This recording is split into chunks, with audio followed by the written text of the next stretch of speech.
Hello students, welcome back to common Shruti. I hope आप सभी ready होंगे। हमने ऑलरेडी फीचर ऑफ शेयर की बेसिक वाली क्लास ले ली है। उसमें मैंने आपको एक बहुत ही बेसिक सा न्यूमेरिकल करवा के एक्सप्लेन किया कि कैसे फीचर के टाइम पे आप जनरल एंट्रीज पास करेंगे। ठीक है, हमारी ये कॉन्टिन्यूस सीरीज है पूरे इश्यू ऑफ शेयर्स की, जिसमें मैंने इश्यू ऑफ शेयर्स में आपके 4 से 5 क्लासेस में आपको सारे बेसिक, मॉडरेट और हार्ड लेवल के क्वेश्चन सॉल्व करवाए। Over subscription, calls leader, calls period, सबका treatment with the help of numerical practical question के थ्रू आपको समझाया हुआ है। अब मैंने स्टार्ट किया हुआ है फीचर ऑफ शेयर्स। ठीक है, फीचर ऑफ शेयर में मेरा हमारा बेसिक क्लास ऑलरेडी हो चुकी है। थ्योरी पोर्शन पे हम यहाँ पे ध्यान ज़्यादा नहीं दे रहे हैं, हम यहाँ पे प्रैक्टिकल और कैसे जनरल एंट्रीज पास की जाती है उस पर ज़्यादा फोकस कर रहे हैं। तो लास्ट वीडियो में मैंने आपको एक ऑलरेडी फीचर का क्वेश्चन करवाया हुआ है, तो जिसने अभी तक वो क्लास नहीं देखी, आई विल सजेस्ट यू कि आप वहाँ पे जाइए, क्योंकि मैंने वहाँ पे बहुत डिटेल में आपको बताया कि कैसे डिफरेंट केसेस में जनरल एंट्री पास करते हैं in case of feature of share. Feature of shares होता क्या है, दो सिनेरियो आते हैं जब इशू करने के टाइम पे। या तो हमने शेयर को पार में इशू किया होता है या प्रीमियम पे, तो अगर उन शेयर्स का फीचर हो जाता है, वो शेयर फॉरफीट हो जाते हैं, कैंसिल हो जाते हैं, तो कैसे वहाँ पे जनरल एंट्रीज पास की जाती है। ठीक हो गया, ओके। तो आप बढ़ते हैं आज की क्लास में। आज की क्लास में हम देखेंगे अगेन एक फीचर ऑफ शेयर का क्वेश्चन, जिसमें मैंने आपको ना डिफरेंट केसेस के थ्रू आपको एक ही क्वेश्चन में ना हम 3 केसेस लेने वाले हैं, और तीनों केसेस की हेल्प से मैं आपको फीचर में मास्टरी करवाने वाली हूँ। ओके, सो मेरे साथ बने रहिए और क्वेश्चन को साइड बाय साइड नोट करते रहो, मेरे साथ साथ सॉल्व करते रहो, ताकि आपको बेटर क्लैरिफिकेशन और बेटर अंडरस्टैंडिंग आ सके कॉन्सेप्ट की। ओके, पहले समझते हैं क्वेश्चन को, जो हम हमेशा करते हैं। ठीक है, ये रहा, मैंने बताया आपको फीचर ऑफ शेयर का क्वेश्चन है। बोला है ए लिमिटेड इशूड 20,000 शेयर्स। जो इंपॉर्टेंट होता है ना, उसको मैं हमेशा मार्क करते हुए चलती हूँ। एक कंपनी है ए लिमिटेड, उसने इश्यू करवाए 20,000 शेयर्स। एक शेयर की वैल्यू कितनी हमारी यहाँ पे 10 रुपीज़। ठीक हो गया, और इशू किस में करवाए थे, इसने पार में। ठीक है, ओके। कैसे कैसे पे किया गया है, 4 इंस्टॉलमेंट में हमारे पास पैसा है। पहला एप्लीकेशन पे 2 रुपये, अलॉटमेंट पे 3 रुपये, फर्स्ट कॉल पे 3 रुपये और फाइनल कॉल पे 2 रुपये। अंडरस्टैंड, समझ गए? ओके। अब बोलना है mister Aman who was allotted 100 shares, यानी कि एक शेयर होल्डर थे हमारे पास जिनका नाम है मिस्टर अमन। उन्हें हमने अलॉट किए हुए थे कितने, 100 शेयर्स। उन्होंने क्या किया, pass necessary journal entry relating to the forfeiture of shares in each of the following cases. Okay, इसने क्या करके 3 केस दिए हैं, मतलब सिंपली सी इन्फॉर्मेशन ये गिवन है कि मिस्टर अमन थे जिनको 100 शेयर्स अलॉट किए गए थे। तो मिस्टर अमन की कंडीशन में यहाँ पे 3 केसेस दिए गए हैं। आओ पहले हम केसेस को समझते हैं। ओके, ये रहे आपके केसेस आपकी स्क्रीन पे। ठीक है, ओके, तो मिस्टर अमन को हमने अलॉट किए थे 100 शेयर्स। केस 1 बोल रहा है कि जनरल एंट्री पास करो if mister A fail to pay allotment money, यानी कि मिस्टर अमन जो है, ये क्या, sorry not mister A, mister Aman fail to pay allotment money and his shares were forfeited. देखो, ये चीज़ समझना बहुत इंपॉर्टेंट है। ठीक है, मैंने आपको लास्ट टाइम जब जनरल एंट्री करवाई थी वहाँ पे आपको बताया था कि जो शेयर कैपिटल होता है उसमें हम कौन सी अमाउंट लिखते हैं, कॉल्ड अप अमाउंट। तो यही चीज़, यही स्टेटमेंट हमारी हेल्प कर फिगर आउट करने में हेल्प करता है कि कॉल्ड अप कितने का हुआ है। ठीक है, अब देखो यहाँ पे सिंपली क्या हो रहा है कि mister Aman fail to pay allotment money and his shares were forfeited, यानी कि जैसे कंपनी ने क्या किया, जो ए लिमिटेड है उसने क्या किया होगा, मिस्टर ए से अलॉटमेंट का पैसा मांगा होगा और मिस्टर अमन अलॉटमेंट का पैसा नहीं पे कर पाए, तो कंपनी ने क्या किया, इनके शेयर्स को फॉरफिट कर दिया। अलॉटमेंट के बाद ही इन्होंने ना फर्स्ट कॉल करी है यहाँ पे, ना सेकंड कॉल करी है। तो सिंपली इस कंडीशन में क्या हो रखा है, एप्लीकेशन का पैसा तो मिला है लेकिन अलॉटमेंट का पैसा नहीं मिला, और अलॉटमेंट का पैसा जैसे नहीं मिला वहीं पर शेयर्स को क्या कर दिया गया है, फॉरफिट कर दिया गया है। ठीक है, अभी आपको समझ आएगा मैं ये क्यों लिखवा रही हूँ और ये क्यों इंपॉर्टेंट है। ठीक है, नेक्स्ट सिनेरियो पढ़ते हैं। दूसरा केस क्या है, mister Aman fail to pay allotment money. यहाँ पे भी मिस्टर अमन ने अलॉटमेंट मनी अगर पे नहीं की है और फर्स्ट कॉल भी नहीं पे की है। ठीक है, पहले वाले केस में हमने सिर्फ क्या लिया कि अगर मिस्टर अमन ने अलॉटमेंट मनी पे नहीं की होती है और उनके शेयर्स को फॉरफिट कर दिया जाता है तो क्या एंट्री पास करते हैं। अब सेम क्वेश्चन में ये बोल रहा है कि जो मिस्टर अमन जिनके पास 100 शेयर्स थे और मिस्टर अमन अगर फेल हो जाते हैं पे करने में, अलॉटमेंट मनी और उसके साथ साथ फर्स्ट कॉल मनी भी, हिज शेयर्स वर फॉरफिटेड, यानी कि ना उन्होंने अलॉटमेंट मनी पे करी ना उन्होंने फर्स्ट कॉल मनी पे करी। ठीक है, एप्लीकेशन पे किया, अलॉटमेंट फर्स्ट कॉल नहीं पे किया, तो क्या हम जनरल एंट्री पास करेंगे। लेकिन देखो, सबसे पहले मैंने आपको क्या बताया कि स्टेटमेंट को समझना इंपॉर्टेंट है। तो क्या बोला है, mister Aman fail to pay allotment and first call लिख दिया मैंने। एप्लीकेशन तो ऑब्वियस दिया होगा, मैंने कल भी लास्ट भी क्लास में आपको बताया था कि एप्लीकेशन के टाइम पे कभी भी कॉल्स इन एरियर नहीं होता है। कॉल्स इन एरियर कहाँ से होता है, जब कंपनी पैसा मांगती है। तो एप्लीकेशन तो पे किया होगा लेकिन अलॉटमेंट और फर्स्ट कॉल का पेमेंट नहीं कर पाए मिस्टर अमन, तो इसके बाद क्या हुआ, कंपनी ने डायरेक्टली इसके शेयर्स को फॉरफिट कर दिया, यानी कि कंपनी ने फाइनल कॉल की ही नहीं। कंपनी ने मोस्टली ऊपर क्या गिवन था क्वेश्चन में, एक जो मेन पोर्शन है क्वेश्चन में, उसमें बताया था कि कंपनी 4 इंस्टॉलमेंट में पैसा मांगा है, लेकिन कंपनी ने अलॉटमेंट का पैसा मांगा, मिस्टर अमन ने नहीं पे किया। फर्स्ट कॉल का पैसा मांगा, मिस्टर अमन ने पे नहीं किया, तो इसके बाद सीधे क्या किया, कंपनी ने इनके शेयर्स को फोरफीट कर दिया। समझ में आ गई बात? ओके। तीसरा केस क्या कह रहा है, case 3, mister Aman fail to pay first call and final call, his shares were forfeited. Simply application का पैसा आ गया, अलॉटमेंट का भी आ गया, लेकिन फर्स्ट और फाइनल कॉल का पेमेंट नहीं हो पाया। तो जब ये हुआ तो इसके बाद कंपनी ने मिस्टर अमन के शेयर्स को क्या किया है, फोरफीट किया। ठीक है, तो क्वेश्चन समझ में आया। एक ही क्वेश्चन में हमको 3 कंडीशन दी है कि अगर मिस्टर अमन सिर्फ अलॉटमेंट मनी पे नहीं कर पाते, उसके बाद उनके शेयर्स को डायरेक्टली फोरफीट यानी कि कैंसिल कर दिया जाता है, तो कैसे एंट्री पास करेंगे। अगर मिस्टर अलॉटमेंट और फर्स्ट कॉल मनी नहीं पे कर पाते हैं और फर्स्ट कॉल जैसे उन्होंने पे नहीं किया, उनके पास उनके शेयर्स को कैंसिल कर दिया गया, तो क्या एंट्री पास करेंगे। Similarly mister Aman fail to pay first and final call, उन्होंने फर्स्ट और फाइनल कॉल का पेमेंट नहीं किया था और फाइनल कॉल का पेमेंट जब वो नहीं कर पाए तो उनके शेयर्स को कैंसिल किया गया। तो इस सिनेरियो में हम क्या जनरल एंट्री पास करेंगे वो हम यहाँ पे देखेंगे। समझ में आया क्वेश्चन की नहीं समझ में आया? आई विल सजेस्ट यू कि पहले आप क्वेश्चन को ना एक जगह लिख लिया करो। ठीक है, देखो इस क्वेश्चन में ये पोर्शन सबके लिए इक्वल है, यानी कि 4 इंस्टॉलमेंट में पैसा मांगा गया। कंपनी ने 20,000 शेयर्स इशू करवाए, एक शेयर की वैल्यू 10 रुपये थी, पार में शेयर्स को इशू करवाया गया था, कोई प्रीमियम वाला केस यहाँ पे नहीं है। अब वो बोला है कि मिस्टर अमन को हमने 100 शेयर्स दिए थे, लेकिन इस 100 शेयर्स में हमारे पास 3 केसेस है, इन तीनों केसेस में बताओ कि कैसे जनरल एंट्रीज पास की जाएगी। समझ में आ गया क्वेश्चन? किसी को कोई भी डाउट, कोई भी कंफ्यूजन रिगार्डिंग दिस क्वेश्चन समझने में कोई प्रॉब्लम है? आई होप नहीं होनी चाहिए, बट अगर नहीं समझ आया होगा तो कमेंट सेक्शन में बता देना, मैं अच्छे से एक्सप्लेन कर दूंगी जहाँ पे भी आपको क्वेश्चन समझने में प्रॉब्लम नहीं होगी। ठीक है, क्योंकि जब तक आपको क्वेश्चन समझ में नहीं आएगा ना, तब तक आप इजीली अच्छे तरीके से क्या जनरल एंट्री पास नहीं कर पाओगे। ठीक है, अब मैं यहाँ पे सबसे पहला केस ले लूँ जिसमें क्या बोल रहा है, मुझे फोरफीचर की एंट्री पास करनी है। बोला है mister Aman fail to pay allotment money and his shares were forfeited. ठीक हो गया। अब मैंने आपको कल बताया था कि इसकी एंट्री क्या होती है, बताओ फोरफीचर की एंट्री क्या होती है? याद होगी, कुछ नहीं, share capital account debit, security premium को हम डेबिट करते हैं, लेकिन यहाँ पे सिंपल क्वेश्चन में क्या गिवन है कि जो शेयर्स को हमने इशू करवाया था वो पार पे किया था, तो सिक्योरिटी प्रीमियम का कोई केस नहीं है, तो शेयर कैपिटल अकाउंट को डेबिट करेंगे, करते हैं। मेरे साथ साथ एंट्री भी पास करते रहिए। शेयर कैपिटल अकाउंट डेबिट, फिर क्या लिखते हैं हम, to forfeited shares. Forfeited shares में कौन सी अमाउंट आती है हमारी, जो शेयर्स कैंसिल करने से पहले हमें पैसा मिल चुका है। यानी कि जैसे मिस्टर अमन है, यहाँ पे उन्होंने 100 शेयर्स उनके पास हैं, तो 100 शेयर्स पे उन्होंने कुछ भी नहीं तो एप्लीकेशन मनी तो पे किया हुआ है, चाहे उन्होंने अलॉटमेंट का पैसा नहीं पे किया, लेकिन एप्लीकेशन मनी तो मिल गया था ना। अब एप्लीकेशन मनी मिलने के बाद हमने उनके शेयर्स को कैंसिल किया हुआ है, तो हम क्या करेंगे, वो जो एप्लीकेशन मनी हमें ऑलरेडी मिल चुकी है, हम उसको क्या करते हैं, जब्त कर लेते हैं, फोरफीट कर लेते हैं, हम उसको शेयर होल्डर को वापस नहीं करते हैं। तो वही हमारे कहाँ पे आता है, फोरफिटेड शेयर अकाउंट में। ठीक हो गया? ओके। टू यहाँ पे क्या लिखते हैं हम, कॉल्स इन एरियर। अब यहाँ पे कौन कौन से कॉल्स में एरियर हुआ था, देखो सिंपली बोलना है कि ही fail to pay allotment money, और उसके तुरंत बाद ही उनके शेयर्स को फोरफीट कर दिया गया। तो कॉल्स इन एरियर सिर्फ कहाँ पे हो रखा है, टू शेयर अलॉटमेंट अकाउंट। ठीक हो गया? समझ में आई बात की नहीं आई? ठीक है, अंडरस्टैंड, समझ में आ रहा है कि नहीं आ रहा है? ये क्वेश्चन को समझ में कोई प्रॉब्लम तो नहीं हो रही? सिंपल सी चीज हो रखी है, क्या हो रखा है, मिस्टर ए थे जिन्होंने अलॉटमेंट मनी पे नहीं किया था, तो हमने सिंपली क्या किया, उनके कॉल्स इन एरियर पे, कॉल्स इन एरियर को उस नाम से शो कर दिया कि अलॉटमेंट का पैसा हमको यहाँ पे नहीं मिला है। ये जो शेयर अलॉटमेंट है ना, जब हमने इशू की एंट्री करी होगी ना, तब इसको हमने वहाँ पे क्या किया होगा, डेबिट किया होगा। ठीक है, अगर मैं स्टार्टिंग से एंट्री करके आपको दिखाती, चलो एक काम करेंगे, लास्ट में एक क्वेश्चन कर लेंगे जिसमें हम इशू वाली एंट्री भी साथ में पास करेंगे और फोरफीट करने की भी एंट्री साथ में पास करेंगे। ठीक है, तो इस सिनेरियो में क्या होता है, अगर मैंने इसके इशू के टाइम पे इसको क्या किया होगा, कॉल्स इन एरियर को यहाँ पे डेबिट किया होगा। कहाँ पे, जब मैंने अलॉटमेंट का पैसा इनसे मांगा होगा, क्योंकि रिसीव करते समय हमारे पास अलॉटमेंट का पैसा नहीं आया होगा, तो कॉल्स इन एरियर है। अब क्योंकि हम उसी शेयर को क्या कर रहे हैं, उतने ही शेयर्स को हम फोरफीट करें, कैंसिल करें, तो जो वहाँ डेबिट किया था हमने एरियर को, उसी को हम यहाँ पे क्या करते हैं, क्रेडिट करते हैं। ठीक है, तो सेकेंड रुकना, यहाँ पे आपको समझाती हूँ कैलकुलेशन। 20,000 शेयर्स थे, ठीक है, एक शेयर की वैल्यू कितनी थी, 10 रुपये।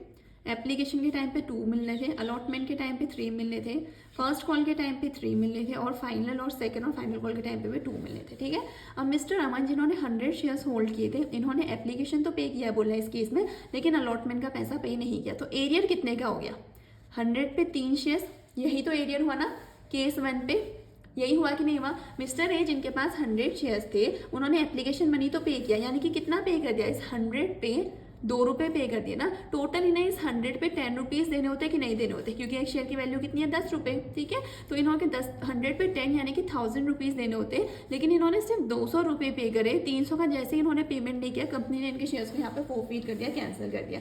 तो क्या ये जो ₹200 हैं ये हमें ऑलरेडी मिल चुके हैं ना। तो ये ₹200 हम कहाँ पे शो कर देंगे, फोरफिटेड शेयर अकाउंट में, यानी कि 100 × 2। और ये जो 100 × 3 है, ठीक है, जो हमें नहीं मिला, जो मतलब एरियर हुआ था, ये एरियर हम कहाँ पे लिखेंगे, अलॉटमेंट के सामने, क्योंकि ये हमारा एरियर है, ये पैसा शेयर होल्डर नहीं पे कर पाया था, इसीलिए इनके शेयर को फोरफिट किया गया। समझ में आ गई बात, ठीक है। अब मुझे एक बात बताओ, मैंने आपको बताया था कि जो शेयर कैपिटल होती है ना, उसमें हम हमेशा कौन सी अमाउंट लिखते हैं, कॉल्ड अप अमाउंट लिखते हैं कि नहीं लिखते हैं, यही लिखते हैं ना, कि कंपनी ने एक्चुअल में कितनी अमाउंट कॉल करी। मैंने आपको बताया था कि मैं ये लिख रही हूँ, आपको एक क्वेश्चन करके मैं एक्सप्लेन करूँगी कि इसकी इंपॉर्टेंस कहाँ पे है। तो इसकी इंपॉर्टेंस यहीं पे। अब देखो, कंपनी ने सिर्फ एप्लीकेशन का पैसा मांगा था और अलॉटमेंट का पैसा मांगा था। जैसे ही शेयर होल्डर, जो हमारा अमन शेयर होल्डर था, जो अलॉटमेंट का पैसा नहीं पे कर पाया, तो कंपनी ने तुरंत ही इसके शेयर को फोरफिट कर दिया। देखो यहाँ पे क्या लिखा हुआ है, mister Aman failed to pay allotment money and his shares were forfeited, यानी कि कंपनी ने अलॉटमेंट के बाद का उससे पैसा ही नहीं मांगा। ये लैंग्वेज समझना इज वेरी इंपॉर्टेंट, ठीक है। स्टूडेंट्स यहाँ पे फंसते हैं कि कॉल्ड अप अमाउंट एक्चुअल में कितनी थी। तो यहाँ पे सिंपली लिखा हुआ है कि जैसे उसने अलॉटमेंट का पैसा मांगा, उसने अलॉटमेंट का पैसा नहीं मार दिया, तो उसके शेयर्स को फोरफिट कर दिया गया। तो कंपनी ने एक्चुअली में कॉल कितनी की थी, ₹10 में से कितने रुपए मांगे थे, सिर्फ एप्लीकेशन और अलॉटमेंट का ही तो पैसा मांगा था ना, फर्स्ट कॉल और फाइनल कॉल का तो पैसा ही नहीं मांगा। तो एप्लीकेशन और अलॉटमेंट का पैसा मांगा था, तो कॉल्ड अप अमाउंट कितनी हो जाएगी हमारी, 100 पे हमने सिर्फ एप्लीकेशन कितने किए, 2, अलॉटमेंट कितने किए, 3, यानी कि सिर्फ ₹5 मांगे थे, यानी कि शेयर कैपिटल में हमारे पास कितना आएगा, 500। समझ में आई बात की नहीं आई, समझ में आ गया ना। यानी कि कंपनी ने सिर्फ कितना, ₹5 मांगे थे। ₹5 भी कैसे मांगे थे, ₹2 एप्लीकेशन का और ₹3 अलॉटमेंट का। देखते हैं टैली करके क्या सही आ रहा है कि नहीं आ रहा है, एक सेकेंड। 500, 200 एंड 300 बिल्कुल हमारे जनरल एंट्री क्या कर रही है, टैली कर रही है। ठीक हो गया, समझ में आ गया, ठीक है। नरेशन लिख लेते हैं, being forfeiture of 100 shares, being forfeiture of 100 shares for non-payment of allotment money, ठीक है। सिर्फ यहाँ पे कौन सी मनी पे नहीं करी हमने, अलॉटमेंट मनी पे नहीं करी, ठीक है। समझ नहीं आएगा इसलिए मैं यहाँ पे मेंशन कर दी, ये केस 1 है हमारा, ठीक है। अब हम एंट्री पास करते हैं अपने किसके लिए, केस 2 के लिए। ओके, केस 2 क्या था, फिर से समझा देती हूँ एक बार। ये रहा आपके सामने केस 2 आपकी स्क्रीन पे। बोला है mister A fail to pay allotment money and first call, His shares were forfeited। Simple से वो आपको साफ साफ शब्दों में बता रहा है कि हमने पहले उससे अलॉटमेंट का पैसा मांगा, उसने अलॉटमेंट का पैसा नहीं पे किया। हमने उससे फर्स्ट कॉल का पैसा मांगा, उसने फर्स्ट कॉल का भी पैसा नहीं दिया। तो कंपनी कहती है बहुत हो गया, आप हम इससे पैसा ही नहीं मांगेंगे, तुरंत फर्स्ट कॉल के बाद इसके शेयर्स को फोरफिट कर दिया। समझ में आई बात की नहीं आई। देखो ऊपर वाले सिनेरियो में तो उसने सिर्फ अलॉटमेंट मनी का पैसा मांगा था और क्या क्या था, अलॉटमेंट के बाद ही अमन के शेयर्स को फोरफिट कर दिया गया था। लेकिन यहाँ पे कंडीशन क्या है, कि कोई एक शेयर होल्डर है जिसने अलॉटमेंट का पैसा नहीं, उससे हमने अलॉटमेंट का पैसा मांगा, उसने अलॉटमेंट का पैसा नहीं पे किया, तो कंपनी ने उससे फर्स्ट कॉल का भी पैसा मांग लिया कि क्या पता यहाँ पे वो पेमेंट कर ले। लेकिन जब उसने फर्स्ट कॉल में पेमेंट नहीं किया तो कंपनी ने उसके शेयर्स को फोरफिट कर दिया। ठीक हो गया कि नहीं हुआ, ठीक है। तो मुझे तो एक बार में समझ आ गया, अगर आपको समझ नहीं आया तो प्लीज़ आप क्वेश्चन को नोट कर लो, अदरवाइज आपको प्रॉब्लम होगी, ठीक है। तो यहाँ पे क्या होगा, share capital account debit to forfeited shares account to, कितने कॉल सिनेरियो इस बार, 2 कॉल सिनेरियो हमारे पास। कौन कौन से, नाम लिख देती हूँ मैं, कॉल सिनेरियो लिखूंगी तो सम करके लिखना पड़ेगा। इससे बेटर मैं आपको समझाने के लिए बिल्कुल वाली एंट्री कर दी हूँ जिसमें एक एक चीज़ क्लियर दिखती है, ठीक है। तो पहला कॉल सिनेरियो कहाँ पे हुआ था, okay okay okay, to share है ये, ठीक है, टू शेयर अलॉटमेंट अकाउंट, और दूसरा कहाँ पे हुआ है, to share first call account. ठीक हो गया, ओके। अब यहाँ पे कौन कौन सी एंट्री आएंगी, एक्सप्लेन करते हैं यहाँ पे आपको फिर से, ठीक है। एक बार फिर से समझाती हूँ कि सेकंड केस में आपके साथ क्या हो रहा है। ये रहा सेकंड केस। यहाँ पे भी अगेन अमन जो शेयर होल्डर है उससे हमने 100 रुपये लेने थे, ठीक है। उस 100 पे इसने हमें कितना एप्लीकेशन का पैसा पे किया है कि नहीं किया है? 300 रुपये बिल्कुल पे किया है। लेकिन इस 100 पे हमने इससे एप्लीकेशन का पैसा 2 रुपये, सॉरी, ठीक है, 200, ओके। और अलॉटमेंट का कितना? 3 रुपये मांगा, तो ये अलॉटमेंट का पैसा नहीं पे कर पाया। फिर से हमने इससे फर्स्ट कॉल का कितना मांगा? 3 रुपया मांगा, लेकिन ये इसको भी पे नहीं कर पाया। तो ये दोनों हमारे लिए क्या है? Cost in arrear. और ये क्या है? जो हमें ऑलरेडी मिल चुका है, जो हमारे शेयर फोरफीचर में जाएगा। अब तो ये चीज़ सबको समझ में आ गई होगी, ठीक है। तो क्या हुआ देखो, यहाँ पे 2 रुपये एप्लीकेशन के हमें मिल गए, जो हमने क्या किया शेयर फोरफीचर अकाउंट में उसको हम क्रेडिट करेंगे। क्यों? क्योंकि 2 रुपये हमें ऑलरेडी अपने शेयर होल्डर से मिल चुके थे, अमन से। लेकिन क्या हुआ, 100 पे 3 रुपये अलॉटमेंट का नहीं मिल पाया और 100 पे 3 रुपये फर्स्ट कॉल का हमें नहीं मिल पाया। तो ये हमारा क्या है? एरियर है। अब देखो मैंने यहाँ पे सम करके लिखा हुआ है 8। ये किस लिए सम किया है मैंने? क्योंकि जो शेयर होल्डर था ना, जो हमारा 100 अमन था जिसने 100 शेयर होल्ड किए थे, उसने एप्लीकेशन का पैसा तो दिया, कंपनी ने इससे अलॉटमेंट भी मांगा, फर्स्ट कॉल मांगा, लेकिन उसके बाद इसके शेयर्स को फोरफीट कर दिया, ठीक है। समझ में ही बात नहीं आई? यानी कि हमने अमन से एप्लीकेशन का पैसा मांगा, अलॉटमेंट का मांगा, फर्स्ट कॉल का मांगा, हमने इससे ये 2 रुपये नहीं मांगे। हमने इससे जैसे ही फर्स्ट कॉल मांगी थी, इसने फर्स्ट कॉल का पेमेंट नहीं किया, तो यहीं पर हमने इसके शेयर्स को कैंसिल कर दिया था। हमने इससे फोर्थ कॉल के पैसा मांगा ही नहीं। समझ में आई बात की नहीं आई? ठीक है, ओके। तो यहाँ पे मैंने आपको फेयर करके भी यहाँ पे दिखा दिया है। देखो जो शेयर कैपिटल है उसमें कितनी अमाउंट आती है? 100 शेयर्स पे 8 रुपये, जो हमने एक्चुअली कॉल किए। एक शेयर की वैल्यू 10 रुपये थी, लेकिन हमने अमन से पूरे यहाँ पे 10 रुपये नहीं मांगे, हमने सिर्फ उससे फर्स्ट कॉल तक का ही पैसा मांगा, यानी कि 8 रुपीज़ हमने यहाँ पे मांगे, ठीक है। 2 रुपये एप्लीकेशन का प्लस 3 रुपये अलॉटमेंट का प्लस 3 रुपया फर्स्ट कॉल का, टोटल कितना हो गया? 8 रुपये, ठीक है। फोरफिटेड शेयर अकाउंट में कौन सी अमाउंट आती है? 100 इंटू 2 कौन सा? 2 रुपीज़ हमने कब मांगे थे? एप्लीकेशन के टाइम पे। तो ये पैसा हमारे पास ऑलरेडी आ चुका था। अलॉटमेंट के टाइम पे जो 100 रुपीज़ पे 100 शेयर्स पे हमें 3 रुपये के हिसाब से 300 शेयर्स मांगने थे, वहाँ पे जो हमारा अमन जो शेयर होल्डर है वो पेमेंट नहीं कर पाया, तो हमारे लिए कॉल ही नहीं रहा था। सिमिलरली 100 शेयर्स पे 3 रुपये फर्स्ट कॉल के टाइम पे मांगे थे, तो शेयर होल्डर पेमेंट नहीं कर पाया, तो ये भी हमारे लिए क्या हो गया? एरियर हो गया, ठीक है। तो देखो टोटल हमारे पास आने कितने थे? शेयर कैपिटल में कितने आए? 800। और यहाँ का भी सम करके देखते हैं, 300 300 600 प्लस 200 800, यानी कि डेबिट और क्रेडिट क्या है हमारे यहाँ पे टैली कर दिया, तो हमारी एंट्री बिल्कुल सही है। नरेशन लिख लेते हैं, being forfeiture of 100 shares for non payment of allotment and first call money। समझ में आ गई चीज़ की नहीं आई? ठीक है, दोनों एंट्री क्लियर है ना? ठीक है। अब हम आते हैं, बढ़ते हैं अपने केस 3 की तरफ। देखो केस 3 में क्या बोला था, फिर से आपको मैं दिखा दूँ एक बार स्क्रीन पे। आपके क्वेश्चन ये रहा, ओके, ठीक है। बोले mister Aman fail to pay first and final call, his shares were forfeited. देखो ये तीनों केसेस डिफरेंट है, ठीक है। एक से दूसरे को रिलेट मत करते हुए चलना, ओके। मतलब सिंपली मैंने क्या बताया आपको कि क्या मतलब ऐसी सिचुएशन आई है, 3 तरीके की सिचुएशन मैंने एक ही क्वेश्चन में दिखा दी। अगर मानो ये सिचुएशन थी, ऐसे से एक इशू करवाया था, उसमें इतने 4 इंस्टॉलमेंट में पैसा मांगा था, और हमारे शेयर होल्डर्स के पास एक शेयर होल्डर था अमन जिसके पास 100 शेयर्स थे, तो उसके अगर उसके लिए केस 1 वाली सीन है, यानी कि उसने अलॉटमेंट मनी का पे नहीं किया, तो कैसे आप एंट्री पास करोगे? अगर सेकंड केस वाला सीन है, अलॉटमेंट मनी और फर्स्ट कॉल मनी पे नहीं किया, तो कैसे एंट्री पास करोगे? या फिर आप देखेंगे हम थर्ड केस वाला सीन है कि यानी कि उसने फर्स्ट और फाइनल कॉल मनी पे नहीं करी, तो फाइनल कॉल पे करने के बाद उसके शेयर्स को फोरफीट किया गया, तो हम कैसे एंट्री पास करेंगे? ठीक है, ओके। तो आपको समझाती हूँ क्वेश्चन फिर से with the help of this exam. इस तरीके से समझते हैं इसको, ठीक है। देखो केस 3 में क्या हो रहा है, फिर से हमारे पास 100 शेयर्स थे, ठीक है, जो अमन ने होल्ड किए हुए थे। इस 100 शेयर्स पे हमें 2 रुपये मिल गए एप्लीकेशन का। इस 100 शेयर्स पे हमें अभी अलॉटमेंट मनी भी मिल चुका है, एप्लीकेशन तो मिल गया, अलॉटमेंट भी मिल गया, क्योंकि उसने सिर्फ कौन सा मनी पे नहीं किया? फर्स्ट एंड फाइनल कॉल का। तो यानी कि इस 100 पे इसने 3 रुपया पे नहीं कर रखा है, यानी कि 300 रुपये। और कौन सा पेमेंट नहीं किया? फाइनल कॉल का। फाइनल कॉल कितने की है? जल्दी क्वेश्चन में देखो कितने की है? 2 रुपीज़ की।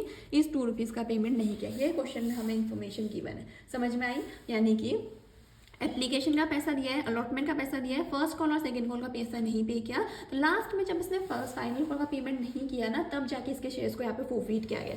तो अब देखो शेयर कैपिटल में कौन सी अमाउंट आएगी कि टोटल देखते हैं कितनी अमाउंट कॉल अप की, क्योंकि इसके बाद इसके शेयर्स को फोरफीट किया गया तो 3, 4, 5, 6, 7, 8, 9, 10, यानी कि हमने इससे पूरे एक शेयर के 10 रुपये मांग लिए थे। इस 10 रुपये में से वो ये दोनों पेमेंट नहीं कर पाया और इन दोनों की पेमेंट उसने कर दी है। तो जिसकी पेमेंट कर दी है वो कहा जाता है शेयर फोरफीचर में, जिसकी पेमेंट नहीं करी वो कहा जाता है कॉल्स इन एरियर पे।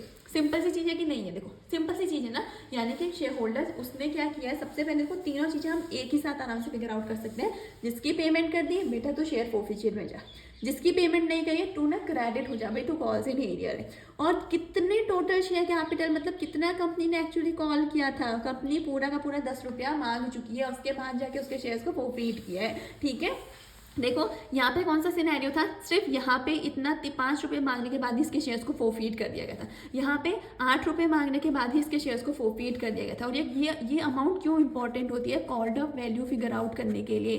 कॉल्ड अप वैल्यू मतलब कि शेयर कैपिटल में हमारी कितनी अमाउंट आएगी, ये फिगर आउट करने के लिए हमें इसको देखना पड़ता है कि कंपनी ने एक्चुअली कितना कॉल किया है। तो यहाँ पे कंपनी से 5 रुपये कॉल किए थे, इस वाले केस में कंपनी ने 8 रुपये कॉल किए थे, और इस वाले केस में कंपनी पूरे 10 रुपये का कॉल कर चुकी है। समझ में आ गई बात? ठीक है, तो लास्ट एंट्री हम बात करते हैं। देखो भाई, मुझे तो एक बार में क्वेश्चन आ जाता है, मुझे तो दोबारा क्वेश्चन पढ़ने की नीड नहीं होती है, इसलिए मैं आपको भी सजेस्ट करती हूँ कि क्वेश्चन को नोट डाउन करते चलिए, ठीक है, ताकि आपके दिमाग में फीडेड रही चीज़ें, ऐसा ना बोल कि मैम पता नहीं कहाँ से बता रहे हो आप। ठीक है, ठीक है, तो देखो शेयर कैपिटल लास्ट वाले केस के लिए एंट्री लिखो, account debit to share forfeiture account या फोरफिटेड शेयर अकाउंट, कुछ भी लिख लो, शेयर फोरफिटेड अकाउंट टू, बताओ क्या आएगा यहाँ पे, share first call. Very good, allotment मत लिखना क्योंकि यहाँ पे कौन सा केस गिवन है कि अलॉटमेंट मिल चुका है। और लास्ट में to share second and final call account. मुझे तो भाई अमाउंट भी याद है, आपको याद है कि नहीं, देखते हैं। देखो कितने का कॉल किया इस बार कंपनी ने, पूरे के पूरे 10 रुपये मांग लिए थे। ठीक है, उसने फाइनल कॉल मांगने के बाद उसके शेयर्स को कैंसिल किया हुआ है, और इसमें से हमें कितना पैसा मिल चुका है मैंने आपको बताया with the help of example. ये पैसा हमें मिल चुका है, कौन सा, 100 पे 2, 200 और 100 पे 3, 300 एप्लीकेशन अलॉटमेंट का पैसा मिल गया। तो टोटल कितना मिल गया, 200 प्लस 300 यानी कि 500 हमें मिल चुका है। और ऐसे भी नहीं तो आप ऐसे लिख लो, 100 मल्टीप्लाई बाई इन दोनों को सम कर लो, 3 + 2 5, 5 रुपये हमें मिल चुके हैं। ठीक है, तो मैं यहाँ पे ऐसे लिखती हूँ कि 100 पे हमें 5 रुपये मिल चुके हैं। अब देखो फर्स्ट कॉल पे कितना नहीं मिला, फर्स्ट कॉल पे हमें 100 पे 3 नहीं मिला, और सेकेंड कॉल पे 100 पे 2 नहीं मिला। फर्स्ट कॉल पे 100 पे 3 रुपीज़ नहीं मिले, और सेकंड पे 100 पे 2 रुपीज़ नहीं मिले। समझ में आ गई बात? ठीक है, तो देखो टोटल शेयर कैपिटल में जो आएगा वो आएगा 1500 रुपये मिल गए हैं। ये 300 का एरियर है और यहाँ 200 का एरियर है। अब देखते हैं डेबिट और क्रेडिट साइड का इक्वल आई, 1000, 5, 6, 7, 9, 10, बिल्कुल हमारी डेबिट और क्रेडिट साइड इक्वल है, तो हमने बिल्कुल सही एंट्री यहाँ पे पास करी है। ओके, ठीक है, चलो इसका भी हम लास्ट में लिख देते हैं नरेशन। एक second, okay, being forfeiture of 100 shares for non-payment of first and final call money। ठीक हो गया, सिंपली हमने क्या लिखा, being forfeiture of 100 shares for non payment of first and final call money. समझ में आगे की चीज़ नहीं आई? आ गया ना क्वेश्चन? मतलब मैंने आपको क्या किया, कुछ नहीं करा है, बस एक ही क्वेश्चन की हेल्प से आपको मैंने 3 केसेस यहाँ पे एक्सप्लेन करने की कोशिश करी थी। ठीक है, सिंपल से क्या बताया था मैंने आपको कि एक शेयर होल्डर था जिसने 100 शेयर्स होल्ड किए थे। कंपनी ने इश्यू 20,000 शेयर्स करवाए, लेकिन उसमें से एक शेयर होल्डर जिसने 100 शेयर्स होल्ड करे हुए थे, उसने क्या किया, थोड़ा सा घबला कर दिया, यानी कंपनी को उसके शेयर्स को कैंसिल करने की नीड आ पड़ी। क्यों नीड आ पड़ी? क्योंकि एक केस में हमने देखा कि एक जगह पर हमने देखा कि वो कुछ अलॉटमेंट मनी का पेमेंट नहीं कर पाया था, फिर दूसरे केस में हमने देखा कि वो अलॉटमेंट मनी और फर्स्ट कॉल का पेमेंट नहीं कर पाया था, तुरंत बाद ही कंपनी ने उसके शेयर्स को फोरफिट कर दिया। और थर्ड सिनेरियो, थर्ड केस हमने यहाँ पे देखा कि वो फर्स्ट और फाइनल कॉल का पेमेंट नहीं कर पाया, कंपनी फाइनल कॉल तक की थी, उसने फाइनल कॉल तक करी कि क्या पता शेयर होल्डर पेमेंट कर दे, लेकिन वो पेमेंट नहीं कर पाया, तो कंपनी ने क्या किया, उसके शेयर्स को कैंसिल कर दिया, और जो भी पैसा हमें अपने शेयर होल्डर से ऑलरेडी मिल चुका था, उसको कंपनी ने क्या कर दिया, फोरफीट कर दिया। फोरफीट कर दिया यानी कि जब्त कर दिया, कंपनी ने उसका पैसा उनको रिटर्न नहीं किया। So this was the question of forfeiture of shares. ये कौन सी कंडीशन है जब हमने शेयर्स को इश्यू करवाया था पार पे।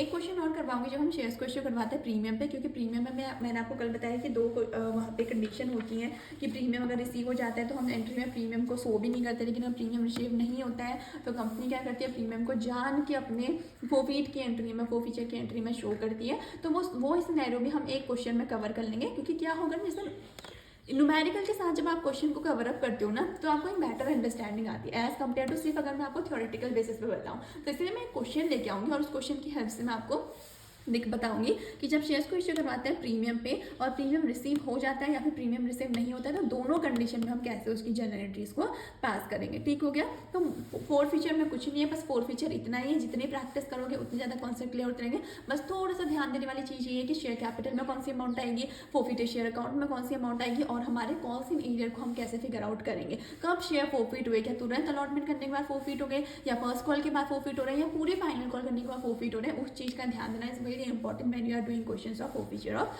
शेयर्स। ठीक है, तो आज के लिए इतना ही। नेक्स्ट वीडियो में मिलते हैं। मैं कुछ फोरफीचर से रिलेटेड प्रीमियम वाला एक क्वेश्चन लेके आऊंगी, उसके साथ साथ हम री इशू भी स्टार्ट कर देंगे, और री इशू करने के बाद डायरेक्टली हम एक प्रो डाटा का क्वेश्चन करेंगे बढ़िया सा, और उसके बाद हमारा इशू ऑफ शेयर्स कंप्लीट हो जाएगा। एंड आई विल ट्राई कि 25 फेब तक मैं आपको इश्यू ऑफ शेयर्स में बिल्कुल कंप्लीट करा दूँ, बिकॉज एग्जाम बहुत नियर है, इतना टाइम नहीं है। तो आई विल सजेस्ट यू कि आप ना एक जैसे अगर मेरे क्वेश्चंस के हिसाब से भी आप करोगे ना, तो आपको सारी क्लैरिटी आती जाएगी, सारे कॉन्सेप्ट्स मैं इसमें कवर कर रही हूँ। तो एक एक रिवीजन के तौर पर ही सही, तो एक बार वीडियोज़ को ज़रूर देख लेना। ठीक है, it will help you in revising your concepts as well. Okay, तो ठीक है, आज की वीडियो में इतना ही। अगर वीडियो पसंद आए तो प्लीज़ वीडियो को लाइक कर देना, अपने फ्रेंड्स के साथ सब्सक्राइब करना, और प्लीज़ चैनल को भी सब्सक्राइब करना। ठीक है, अपने फ्रेंड्स के साथ मेरी वीडियो से ज़्यादा शेयर करना।